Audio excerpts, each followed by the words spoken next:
today I want to work on a pattern that I've been wanting to do for a little bit. It is by Villa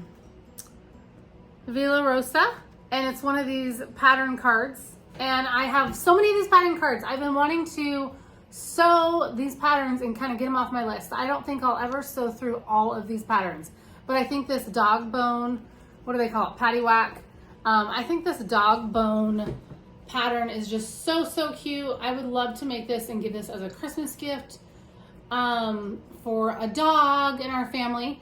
So I heard someone say a while ago that, hey, dogs can have quilts too. And so when I saw this, I thought I want to give this as a gift to someone in my family who has a dog and who loves dogs. And so I am going to start sewing this, and I thought I would share how I'm going about putting these like dog bones onto these strips of fabric, because these dog bones have to be like applique on there, but I'm just gonna top stitch around each of them, and I thought I would just share my progress as I go.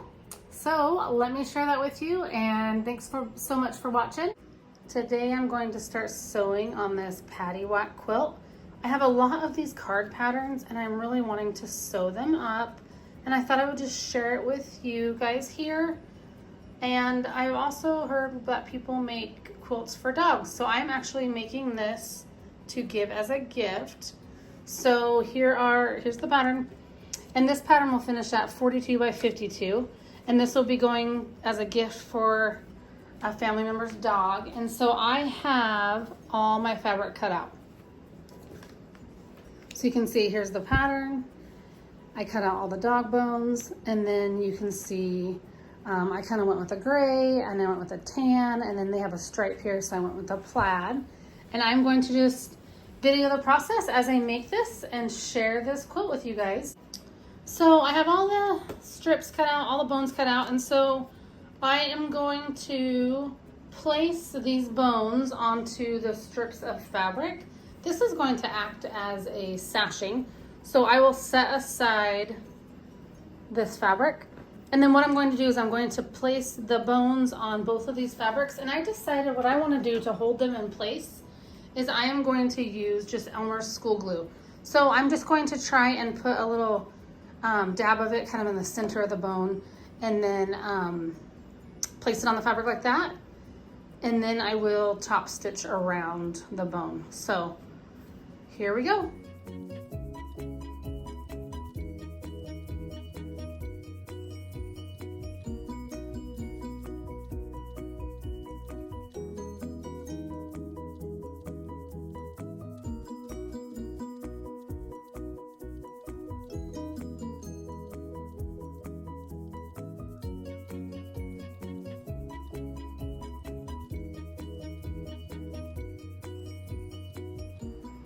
I finished gluing all of the bones to the fabric, so now I just have to sew around each dog bone, and then once that's done, I can take each of the strips of fabric and sew it together, and then the quilt top will be done. Oh my goodness, this is going to be such a fast quilt.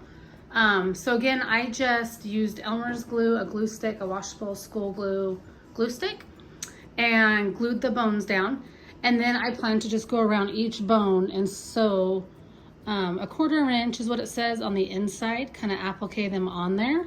And so that's what I plan to do. So they're glued on, I have to sew them down and then sew the rows together, and then the quilt top is done. And I'm undecided on what type of quilting I'm gonna do, but this is going to be a super cute, fun quilt for a dog for Christmas. So I'm excited because I've heard of a lot of people making quilts for their dogs. They say make them for everybody you love, and if you love your dog, make your dog a quilt. So I think this is going to be a gift that is well received, and I can't wait to see how it all turns out. I decided to put my free motion foot on my machine, and so I started to sew some of these dog bones on. And the first one I did with just my regular presser foot, my 1/4 inch foot, and then these two I did using the free motion foot, and I just decided that the free motion foot does work a lot better. So I'm just going to free motion these, and I will share with you as I do one or two. They're not going to be perfect, but they do have a little edge around them. You can see here, it's not perfect, but it's going to wash up, and I think it will be cute. So I'm not really sure how else to do this, so I just decided to use my free motion foot and do that because when I was using my 1/4 inch foot, it just wasn't working. It's really hard to get around those turns. So I think the more dog bones I sew on, the better they will look. And so let me show a couple to you. So to start, I put my needle down, needle up, and have my bobbin thread right here, so I have both of them. And so I just have all my settings set for free motion quilting. So I think I could put my gloves on, and I may do that, but I need to try just a few and see.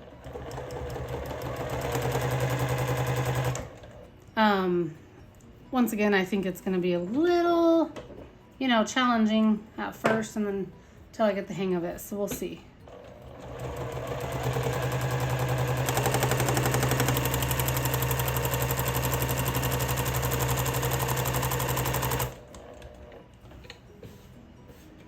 Sometimes this little screw on my machine comes loose, but yeah, I think that's looking a lot better.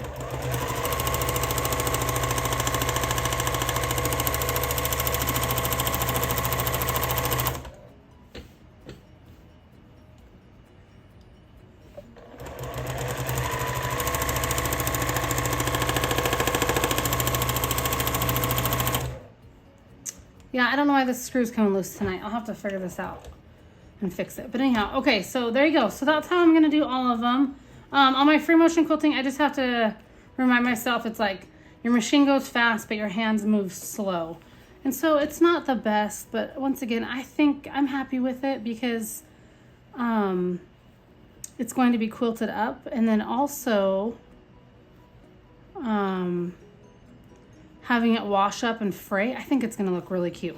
So I'm excited. So I'm just going to continue to sew all of these dog bones on, and as I do, I'm just going to roll up the fabric so I can have a little bit less bulk, I guess, here in the throat of my machine. So I will speed this up and share some more with you guys.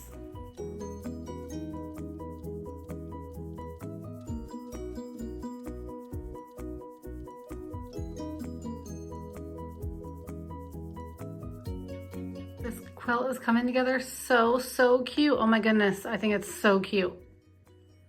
So now I just need to sew the rows together and trim it up. And then I'll show you the finished quilt top. I finished the quilt top and I love it so much. I think it's going to be a cute quilt, just the perfect size for a little dog. Cutting out the bones was a little time consuming, but putting together the quilt top was so quick, so fast.